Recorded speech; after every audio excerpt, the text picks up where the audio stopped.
How can you Westerners be so crude as not to have any consideration for the sacredness of nature? Look at them both.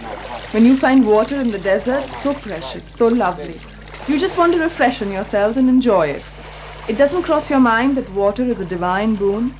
You don't ask the water for its permission before bathing yourselves in it. You don't ask the water to purify you.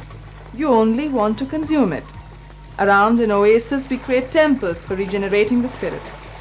If it were up to you, you would have made a tourist resort and destroyed its sacredness completely. Why do you think that to enjoy is to spoil? Okay, the West doesn't give sanctity to all of nature. But if we love it and want to jump into it, that also comes from the same natural urge to rejuvenate.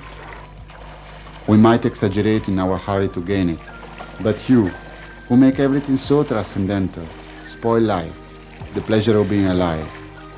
Nature remains sacred, whether you build temples or not.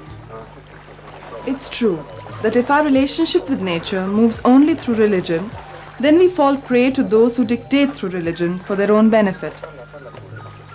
And the West falls victim to a market of enjoyment. You see, if we cannot create new alliances between enjoyment and sanctity, we cannot try to recover the purity of nature, which has been taken away by those who should have protected it.